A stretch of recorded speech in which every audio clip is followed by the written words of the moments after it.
bit later on. It's going to be a best of 7 for $80 total. $60 going to first place, $20 going to the loser. And for now, though, we're going to be jumping into our next series, Kelazhur versus Arthur. Jack Attack. This series. Let me talk about this series for a moment, okay? I will Kelazhur, totally let you talk about it. Kelazhur just has a special place in my heart, okay? All right. I'll forgive everyone that calls him Kel'Thuzad because even Kel'Thuzad's a cool name, but Kelazhur is like amazing. I love this guy. He is probably the nicest human being on Earth. I have met Sheth, and Sheth is insanely nice, and he has a reputation as being the nicest person in StarCraft. No, Kelazhur is the nicest person in StarCraft. I see him sometimes make decisions that actually put it like in a tournament setting. Someone, something will be screwed up with a format or something. Like, don't even worry about it. I want to give you the best chance you have at winning because I want you to do well. And he'll like disadvantage himself in tournament settings for like significant amounts of money just because he's such a nice guy and he hopes that the other person, like, I think Kelazhur's greatest foe is that he wants his opponent to succeed. So I almost feel like he's gonna start to like throw games because of that, because he wants to make sure his opponent feels good. He's such an unbelievably nice guy. But besides that, so I'm already fairly invested in Kelazhur. I think he's an amazing guy. I love this guy. Arthur is one of the funnest Protoss players to watch because he is a notorious cheeser and he doesn't care. He's okay with that reputation. He just says, he owns it. He says, okay, you know what? Notorious cheeser. Guess what? There's so many different cheeses I can do. You can't prepare for all of them, okay? This is not a game of I'm going to try and hard counter and play super duper safe. No, you can't play super duper safe because this game, I'm going to one base all in you. You're going to play super safe and be prepared for the one base all in. I'm just going to expand super crazy early. I'm going to like Nexus first 3 times in a row. I'm going to take like 4 Nexus, then I'll throw down my gateway, and then I'll go for an all-in off of that because the other 2 Nexus were just there to throw you off. That's the kind of player that Arthur is. I'm exaggerating a little bit, but this is going to be an insanely fun series. Absolutely. And, you know, another TVP going up. So we got our TVP juices warmed up. We're all ready to go into yet another TVP best of 5. The first map is Iron Fortress. Not a map that we get to see all that often. It's a general little higher veto. Iron Fortress and Infernal Pools tend to be the higher vetoed maps that we don't get to see too often, but we are going to get to see Iron Fortress first this time around, which will be nice and fun. Lots of cool little abusable bits of terrain that we can talk about once we get into the map itself. And yeah, so this is a great time, I think, to talk about our sponsors. We are sponsored by Spawning Tool, which is the coolest thing ever. I've been using Spawning Tool for a long time. So take it from me, the person who's not saying this just because, like, oh, this is sponsored by Spawning Tool. I've been using Spawning Tool, but for Spawning Tool was cool, okay? Spawning Tool, I'm like the original Spawning Tool hipster, all right? I got a Spawning Tool on Skype, like, hey, man, Spawning Tool, you're so cool, and all that kind of stuff. Like, that's what I do with I wake up and breathe in Spawning Tool. But seriously, it's this really awesome way for like self-improvement, and not really in the way as much as sort of like, oh, I'm gonna put my own replay and then I'm gonna say, okay, how can I improve? Instead, what you can do with Spawning Pools is this really cool thing where you can take pro game replays. You don't have to find them, they're all in Spawning Tool already. Just search. You can search by tournament, you can search by player, and then you get to just get it going right away, put it into the game in the Salt mod, which I do that if you want to check it out, youtube.com/JackTackTV. But you put it in the Salt mod, and it'll give you an audio build order of the build that you want to learn from your favorite players like Kelazhur and Arthur. It's so cool. It's one of the fastest ways to learn a build in StarCraft, and it's all thanks to Spawning Tool, and Salt. I don't know how many times I'm going to say Spawning Pool, man, instead. It's, I mean, know, it's so built into us now. It's so difficult not to say that, but that is actually really cool. I had no idea about that one, man. Oh, it's I'm so looking cool. forward to doing that. I'm looking forward to doing that with all the cheeses that Arthur's going to be doing today, so I can just dominate the ladder. Take all these replays. Yes. But, all right, let's go ahead and jump in. We are ready for it. Let's just go ahead and jump into our next match. All right. Spawning down here in the bottom right-hand corner of the map, we're gonna have the blue Protoss player. Is no longer sad. His name is just Arthur.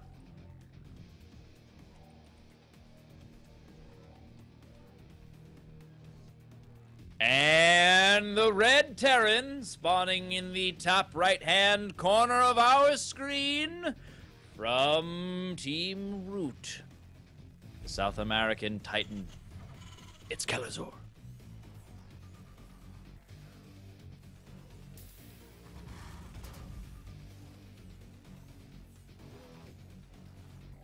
You know, Jack, we do a lot of shout-outs for our sponsors and everything. That's true.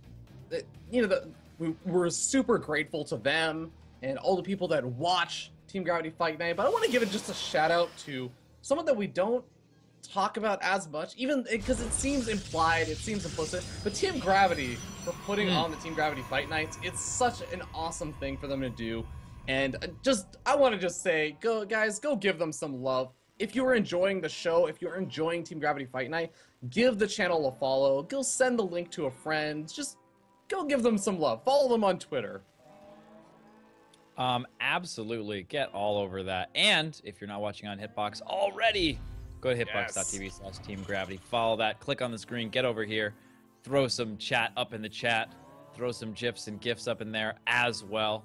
And we're going to be, you know, continuing on with many more great games. Tonight, Fight Night is every Sunday night. This is like the 16 millionth in a row Fight Night, I believe.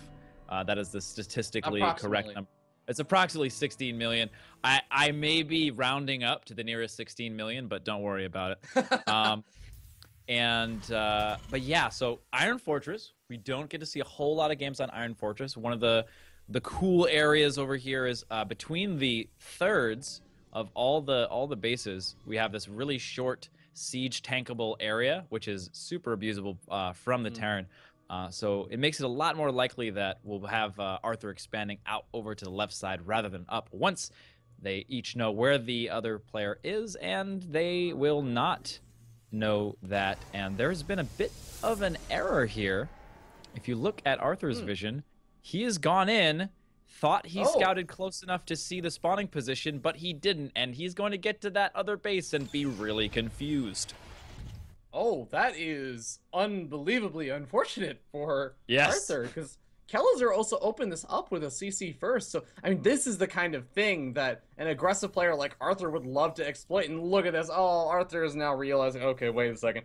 I must have missed something. And he may even go just back to the top left-hand base. Oh, no. Because he didn't scout fully over there either.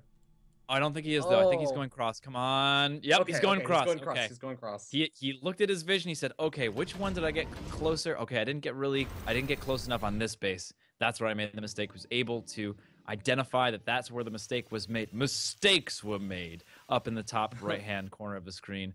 And he's going to be moving in. But he's going to be thwarted super easily by this bunker. Should be able to hopefully see this expansion, but 3 Marines is a lot, and he doesn't see anything. He can assume that there's an expansion behind there. He can assume that's a CC first, but he doesn't know for sure, and that's always a rough situation to be in. You don't want to go too hard into, you know, dealing with a CC first because you think it probably might maybe be one. Oh, but here's the thing, Jack Attack. Look at the Chrono Boost saved up on Arthur's main Nexus. That is such an enormous tell for a Protoss player that's looking to get aggressive, and Twilight Council finishes up. You know what that Chrono Boost is going into? It's going straight into that Blink, man. Oh, man, Blink is good. Good is Blink. We love Blink here on Team Gravity Fight Night for many a reason, but mostly just because I love Blink. And we do have an attack coming in here. Mothership Core going to get pushed out. Ooh, I don't know. It's a bit close here. Luckily, the Mothership Core is pretty quick. Nice reaction. He's going to get out there with a good scout on that high Marine count. Again, is going to be indicative of the fact that he went for that early command center, not going too heavy into the gas. And look at how late this factory is. That's kind of the deal that's going on here with the usual follow-up with that double barracks after the CC first. And Arthur in a nice visual position here. He's got the pylon set up on the left. He's got the Mothership Core on the right. Anything is moving out, he'll be likely to see it. And he does go ahead and see this Marine. Just barely not see this Marine. are we seeing a tech lab going down and an armory going down, but without any upgrades going on in the engineering base? So like that armory doesn't smell like a +2 weapons. Like I'm gonna get my upgrades going. And the tech lab on the factory, is he gonna be going into like some sort of weird mechish style? Or am I reading too much into the armory? It is kind of difficult to tell. The armory is a bit weird. A lot of times you see, in TVZ you see the armory. Okay, you get a Hellbat push. But TVP, you could still do that kind of a thing. It's going to happen. He's actually getting blue flame. Oh, okay. So, yeah, right, we might see some mechular action over here. It's certainly possible. Opening up with some kind of a drop and then moving into mech. We do have +1 for mech on the way here. This is going to be very interesting. However, Kelazhur might not get a chance to show his complete plan because we've got a huge blink timing here. Oh, the repair is too late. This is absolutely brutal. Nice sharp on the ramp. Get some extra kills out of that, and the natural is completely exposed here. Everything getting killed. Oh, and even the armory is in a bad position. Luckily, he does have a siege tank out. It will be able to help him. Hopefully, he'll be able to keep alive. But again, we did see siege tanks taken out. Dropping in the natural expansion. Upgrades will go down. It's not gonna get anything. Arthur notices and he pulls everything back in time. It's really nice multitasking there, being able to deal with that, and clears it up. The robotics facility finishing up. He'll be able to get an observer as well, and just the damage done to the economy of Kelazhur, just really, really rough right now. Yeah, Blue Flame is going to be finishing up soon, but I mean, to what end? This is not exactly the upgrade he was wanting right now. Natural expansion going to try to get reestablished, but the Stalkers are still there. They are still in a decent enough number. I think they might still be able to just contest this. They might even just be able to blink on top of those siege tanks and take them out.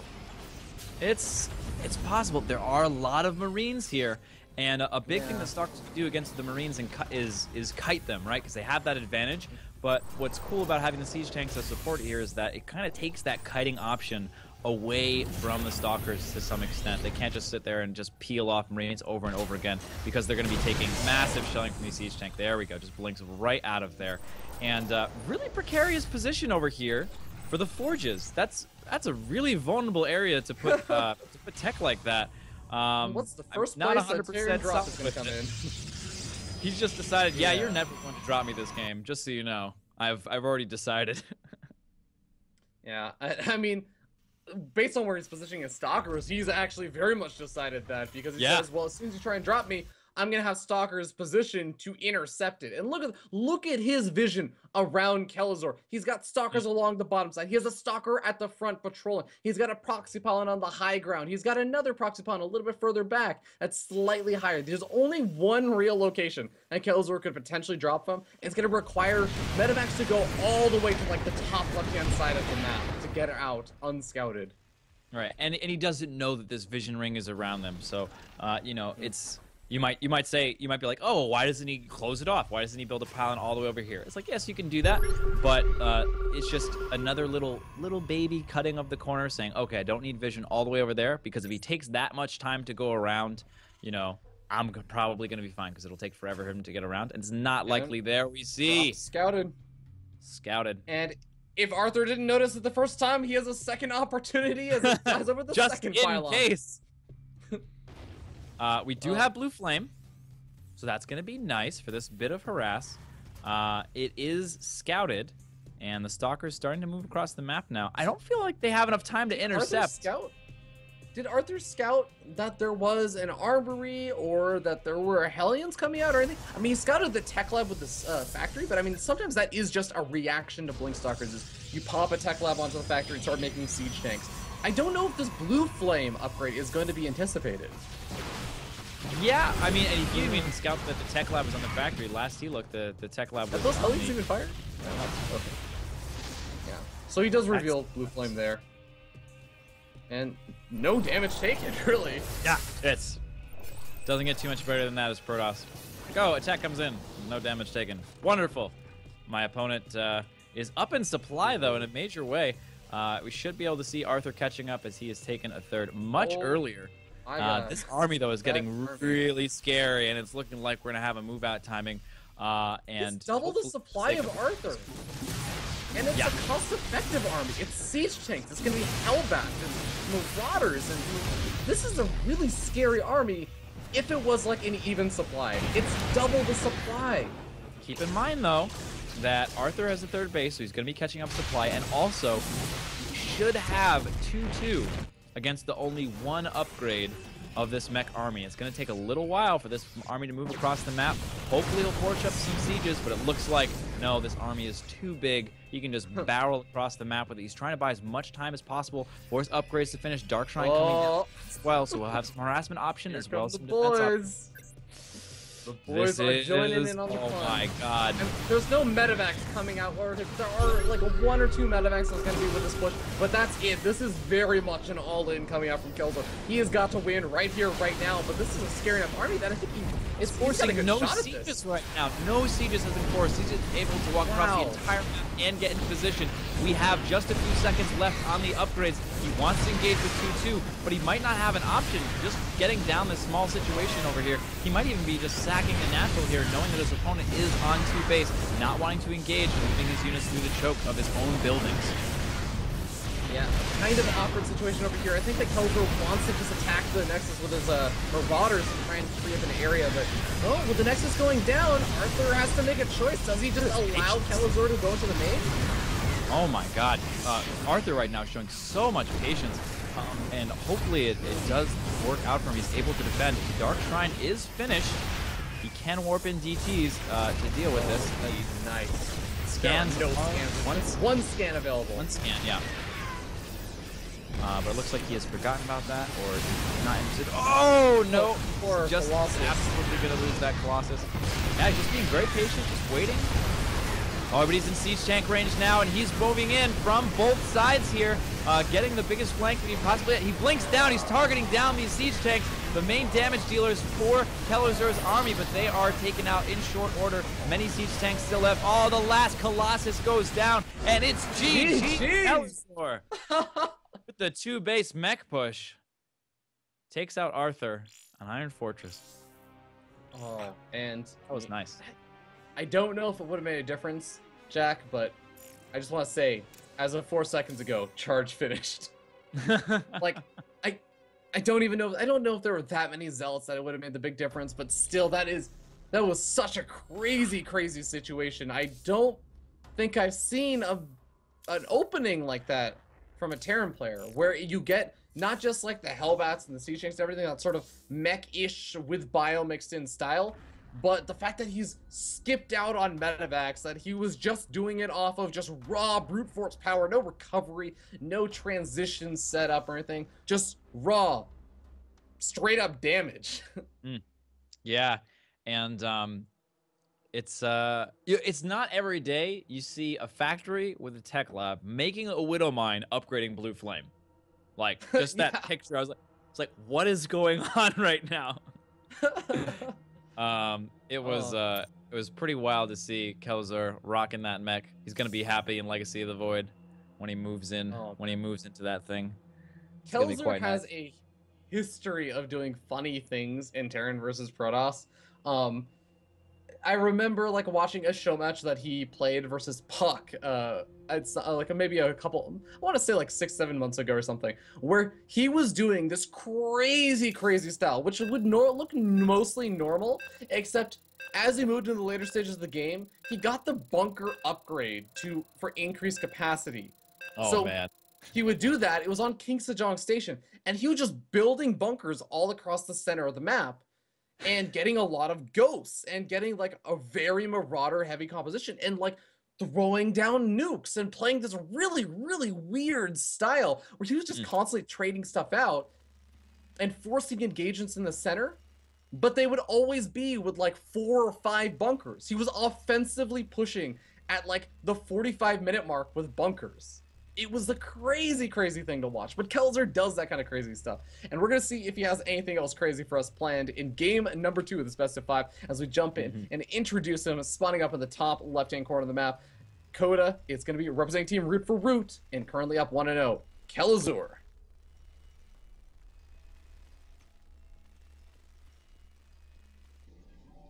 And And spawning in the bottom right-hand corner of our screen, unable to scout correctly last game. That may have cost him against the 2-2 mech push. We'll never know, but it's the blue Protoss. Technically teamless. It's Arthur.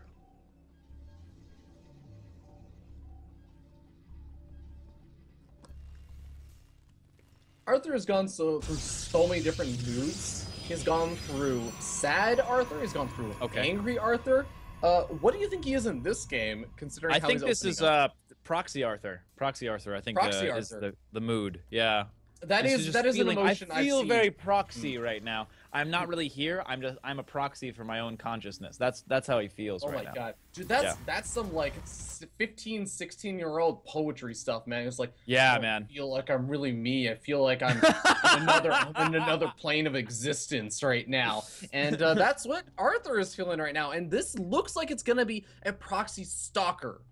Because he's not throwing down the second gateway. He's getting his gas geyser, and that probe is getting. Wait, he's gonna. That'll be for the cyber core at home, right?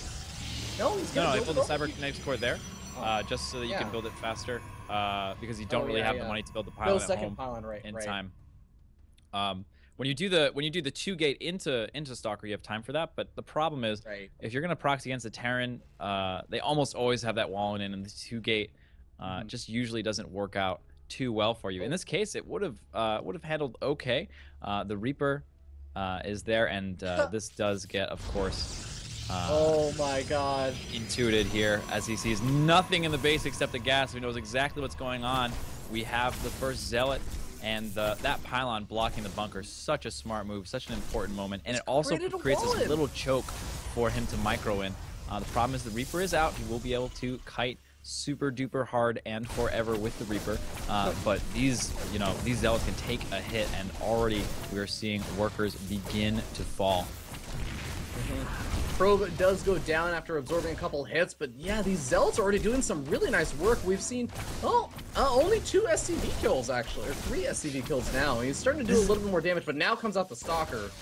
Oh, this is a rough situation. He's continuing to make Reapers, and they take so long to build. It's really hard for him to get any sort of decent army count to be able to defend this, and he's just going to be relying on his micro here, assuming that he'll be able to deal with this. It's a very interesting move here from Kelazhur.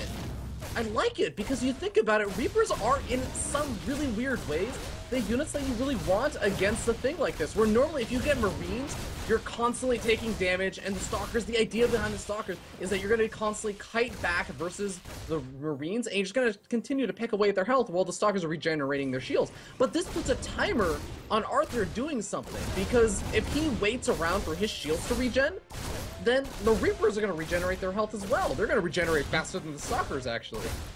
Yeah, and that bunker, absolutely critical. Without that bunker, these Reapers are incredibly, incredibly vulnerable against Zealots and Stalkers. But having that bunker up there, being able to get it in time, and keeping just excellent micro, keeping those Reapers alive, are really what sort of stop this rush from killing him. Oftentimes, this is a killing blow, and he's even going to take out this pylon, slow down Warp Gate. This is an awful situation for our Protoss player here to try and follow up this all-in. Yeah, there's not even a probe being moved across the map or anything to repower that. That's actually a really bad situation for Arthur, because as you said, Warp Gate getting depowered, but not only that, the only production facility for Arthur is getting depowered. Now there's a Stargate going down back at home. That's going to be his follow-up, but what units does he have back at home to defend? His Mother Core is on the other side of the map. The Stalkers are trying to move back home, but the Reapers, if they go in right now, they're going to be uncontested. Yeah, absolutely. He's even bringing Stalkers back. Yeah, that's it. GG. Fantastic defense of that Stalker, proxy Stalker play from Arthur. Root Kelazhur wins again, up 2-0 now in the series. Jack Attack, I said that Kelazhur likes to do some of the weird kind of funky stuff that's not normal. And in the game that he gets proxied, he shows us a cool reaction, like a cool difference. Normally when you get like proxied or cheese or something, there's just kind of like, okay, I just got to defend it. Like there's clear-cut things that you do to defend. He's just kind of saying, you know, actually, no, I think Reapers are a really good option to use to defend against Stalkers. It's not something you would normally say, but it worked out really, really well. Yeah, just it's such a careful, frail thing, you know, because Mm. losing that first Reaper would have been crazy awful, and it got really, really low health, and he was able to micro his workers in order to keep the Stalkers far enough away from the Reapers so the Reapers could stay alive, get damage when they could, heal back when they could, and you know, and that's really what's all. You just really heavily leaning in on his control and relying on it, and just really beautiful defense there. When cheese fails, Root Kelazhur showing there exactly how to make that cheese fail. Very much so, but you know, we're going into Vani Research Station, and you know, last time we talked about this for Terran versus Protoss, we ended up having a Terran versus Terran, but this time we're getting a Terran versus Protoss. For real. And I think again, this is a great map for Terran players to exploit if they're very drop heavy. Now, Kelazhur is one of those players who, to quote him, the greatest risk at all is not to take any risks. That's how he described his own playstyle. That's what he said, the kind of mantra that he liked to live by. And talking about like a dropping really, really heavily and doom dropping, doing all kinds of crazy, crazy, aggressive, risky things, that's like what that kind of statement sort of embodies. So this, I think, if Kelazhur kind of decides to take that sort of approach to this game and this map, that's going to be a great way to play against a player like Arthur on Vani Research Station. And here we are, spawning on Vani Research Station. He's up 2-0. This is a best of 5, just one game to finish it out. All he needs is this game. Excellent worker pairing from the Red Terran from Team Root. It's Kelazhur.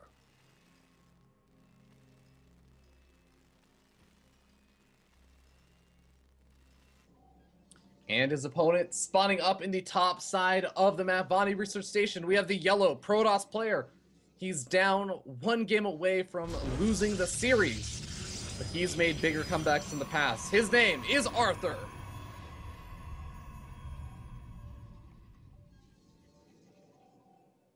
Jack, what's Arthur's real name? I just realized I don't know his real name. I'm gonna look this up. Arthur's real name is Yun Myung Hyuk. Sorry, mispronounced it there for a sec.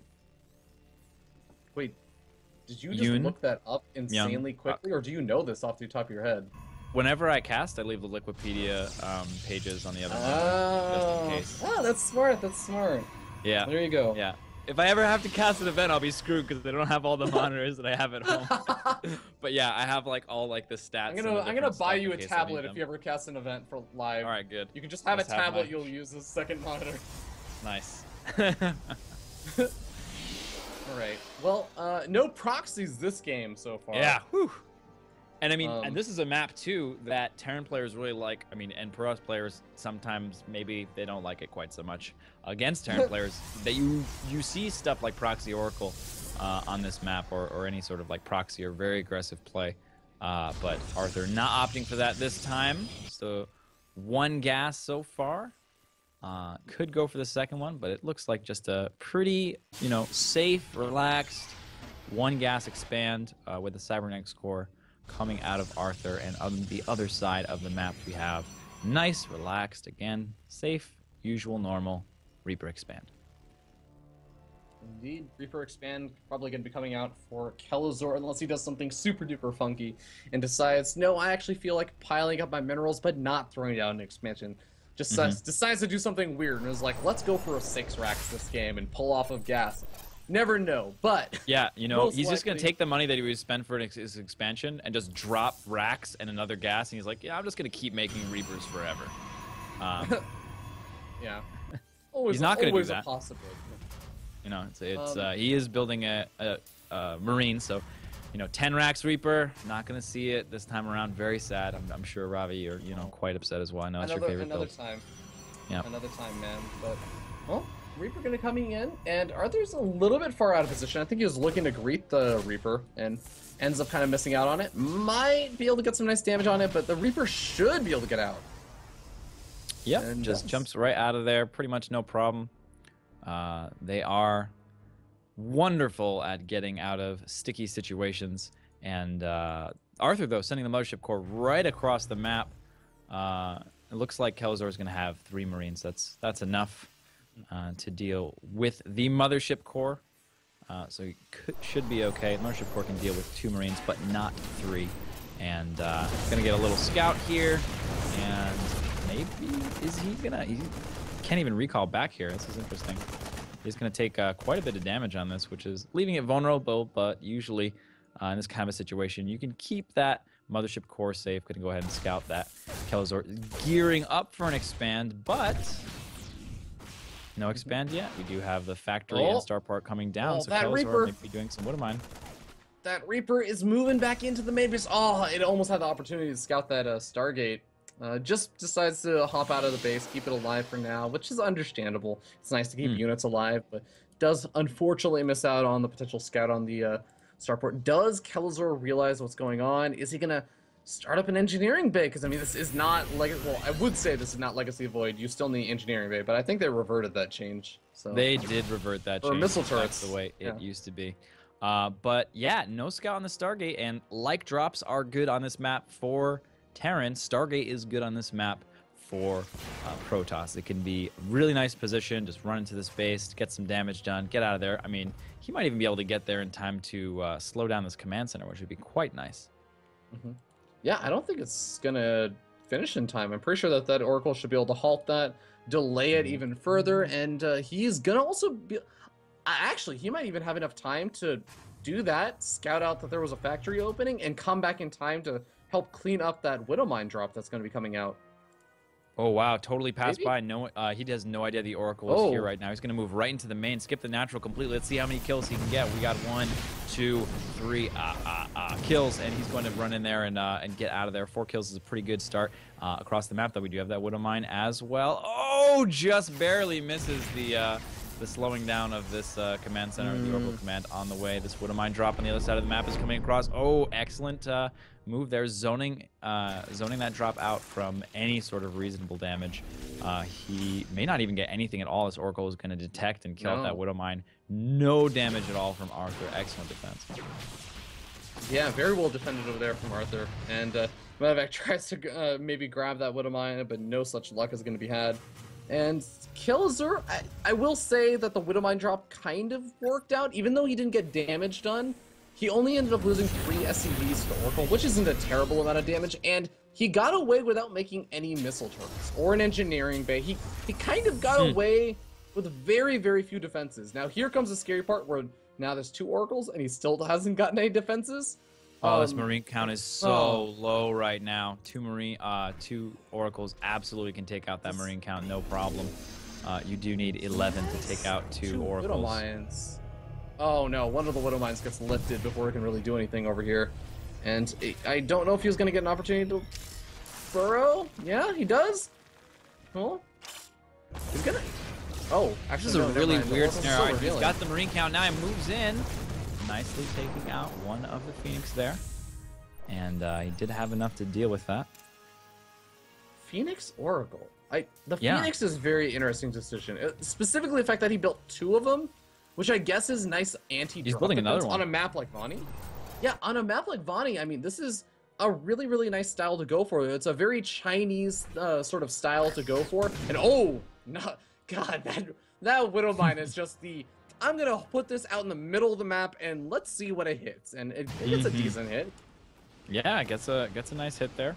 Not enough energy to take on these Marines, unfortunately. But yeah, I mean, he's continuing to crank out these Phoenix, so we might see a nice little Myung-shik Phoenix Colossus style here on this map. It's going to be very nice. One of the cool things about Phoenix Colossus is that you don't have to deal with the drops quite as much. You can catch a lot of the drops with the Phoenix, but also it's a very fragile style to play. It is very difficult, very high APM intensive, and you are on the razor's edge the whole time. At any point in time, you can really just lose everything in a blink of an eye if you're not paying attention. So not for the faint of heart, and Arthur, of course, is not faint of heart at all. He's the opposite of faint of heart. He's standing upright and not falling over in one bit of heart, is certainly what his Arthur is. And we have the main force moving in from Kelazhur.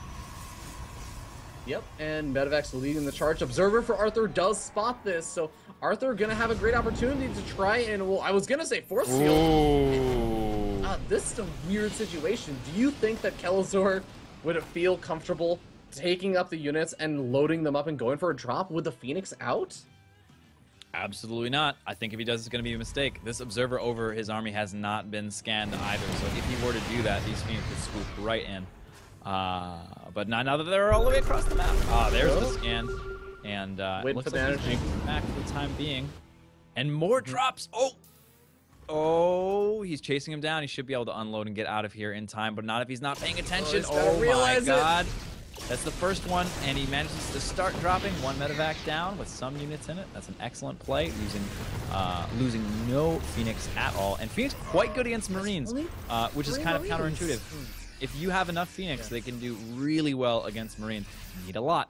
So it's all about numbers, and if you can catch some out of position, get that free damage in, it's always great. He's got a lot of energy on his Phoenix right now, so he doesn't really have to worry about conserving at this point in time.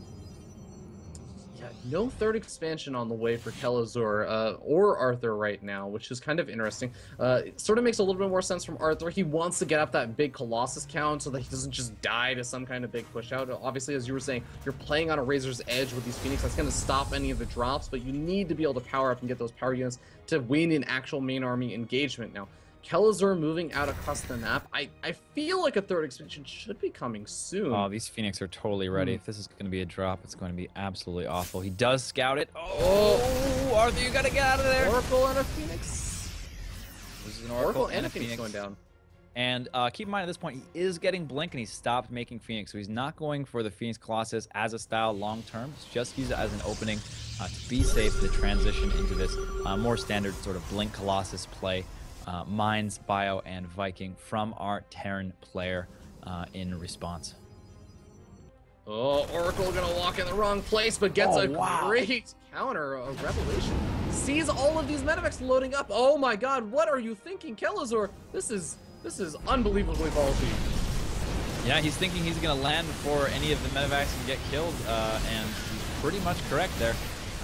And this force, though, he can't run away. He can't just lift off and run away unless he kills the Phoenix. Oh my god. He's gonna get the Nexus, though. He's gonna be able to Yeah, he is. All right. One medevac. Okay. Well, I mean, apparently we were watching CM Storm Bolt with the Nexus snipes and sacrificing half of your army. I mean, 3/4 of his Kelazhur's army is gone now. So how does he defend? It's not looking too good. He will have the advantage of the rally point here, and he's killed all of the Phoenix. So we are now in a more standard style Blink Colossus versus Bio Viking. Armory on the way, as well as that third command center just finishing up here. And he should be able to rally forces here to push this off. It's going to be a little bit on the difficult side. Keep in mind the Terran does have the upgrade advantage, and I think the big problem is a lot of these medevacs have been picked off, and two of them are really, really low health. So despite the fact that he's got a big fire army, he doesn't have much to heal it. Yeah, kind of interesting. And Arthur's going to be backing up. He doesn't feel comfortable moving out.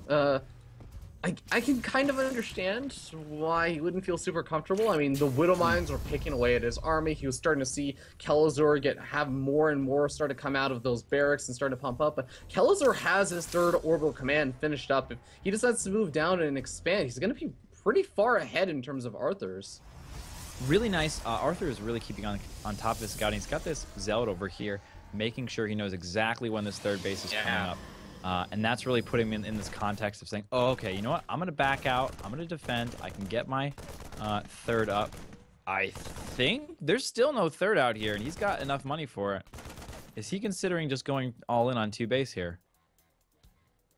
No, he's not. Okay. All right. There's third. There's Psystorm being researched. Yeah.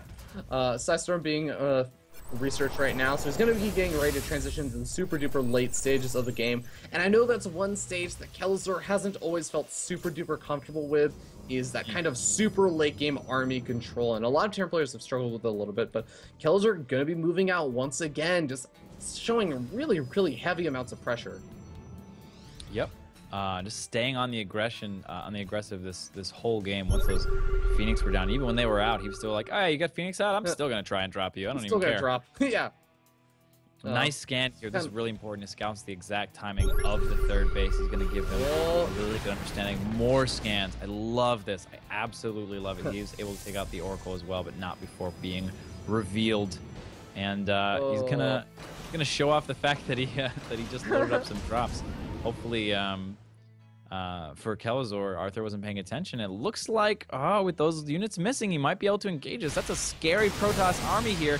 He should have enough to deal with it. But he's These so Vikings out of are in high position. number, but it's not enough. Oh, this drop.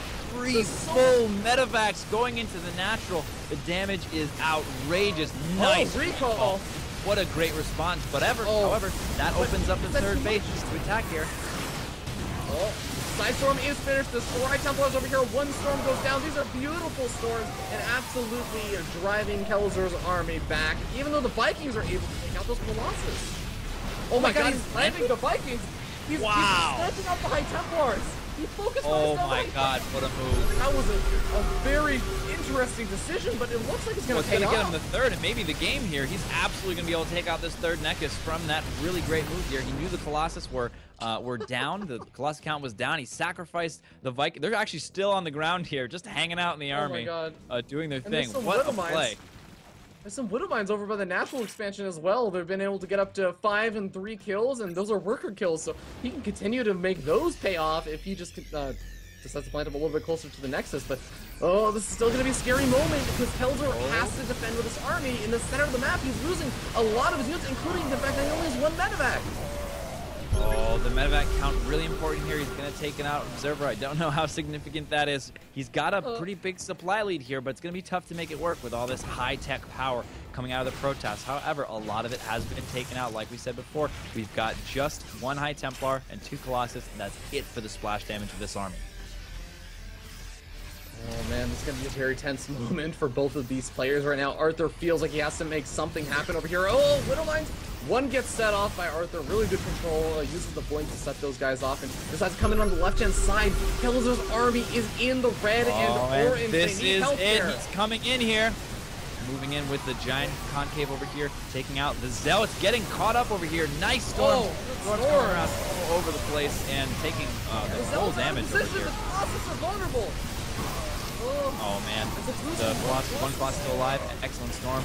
He's going to be moving into the bottom section here, and I think this is Kelazhur holding. He's got Widow Mines left over, and they do great damage, and that's it. GG, Kelazhur. Great games. That's 3-0. Well done. Wow, and the balls of a Terran player that's willing to drop in front of Phoenixes while being revelationed. So your opponent knows you loaded up the drops and they have Phoenix. They know where your drops are. And he still says, to hell with it. I'm going to do this drop into the natural expansion, and picks off the natural expansion after forcing a recall. Doesn't pick off the natural expansion, but forces the recall and then uses that time to go straight for the third with the rest of the army. Does a beautiful snipe off with the Viking land after killing off the Colossus to kill off the High Templar. That was... Some days, Jack Attack, you just get awesome StarCraft, and today's one of those days. Absolutely. Gotta love fight nights. And like you were saying before, one of the things I like about casting fight nights is that we have this show magic kind of a thing where players can do weird stuff, and there's not all that much in the line. There's enough in the line to be like, all right, we're gonna go for it. But we got people off racing, and we got people land Vikings, and just some really great stuff. But we're going to go ahead and throw it to some commercials. So please stay tuned. Turn your ad block off. If you want to support Team Gravity, really would appreciate you whitelisting this because, you want to save esports. I want to save esports. Ravi wants to save esports. So, get right on that. And we'll be right back with our best of 7